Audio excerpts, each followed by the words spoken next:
ਸੱਜਣੋ ਤੇ ਮਿੱਤਰੋ, मैं थोड़ा अपना वीर मलिक बशीर देश पंजाब यूट्यूब चैनल तो पंजाबी का एक शेर याद आ गया है कि धर्मशाला विच रहन धरोही ते ठाकर दरवाजे ठग विच मसीते रहन कोशिए विच मसीते रहन कोसीए ते आशिक रहन अलग। इफ्तिखार ठाकर ने बड़े बहुत सोहने ते सुनखे लफ्ज़ कहे ने, ते ज़रा सुनो फिर। जब से पाकिस्तान बना है इन बदउनवान अफीसरों की वजह से हमें बहुत परेशानी रहती है, क्योंकि पूरी कौम को कौमी तराने के पीछे लगाया हुआ है और खुद कौमी खजाने के पीछे लगे हुए हैं।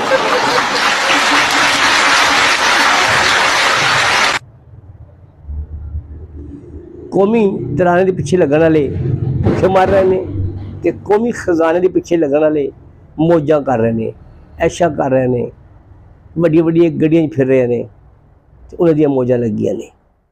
ਤੇ ਲਓ ਫਿਰ ਜ਼ਰਾ ਕੌਮੀ ਤਰਾਨੇ ਦੇ ਪਿੱਛੇ ਲੱਗਣ ਵਾਲਿਆਂ ਦੀ ਆ ਵੇਖੋ।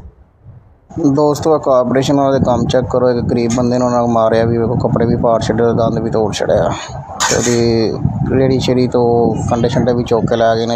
ਅੱਜ ਮੁਹਿਬੁਲ ਵਤਨ ਕੌਮੀ ਤਰਾਨੇ ਦੇ ਆਜ਼ਾਦ ਦੇ ਵਿੱਚ ਖੜੇ ਹੋਣ ਵਾਲੇ हक ते सच का प्रचार करने वाले के घर रोटी नहीं पक रही, तो उन्होंने की सलूक हो रहा है वो भी वेखो।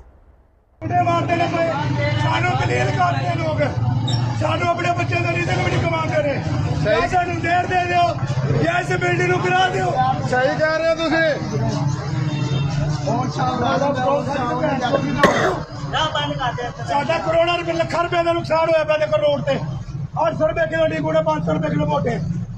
साडा नुकसान हो गया, माड़े बंदे का कोई साडा साथी नहीं है, सारे तमाशा देखने वाले ने।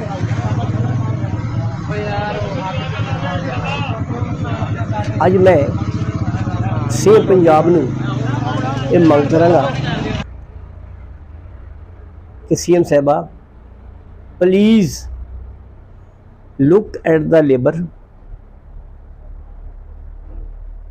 अज मेरा मजदूर para force, municipal corporation, traffic warden ते शाही पुलिस के हथों जलीलो खुआरे हो रहे हैं।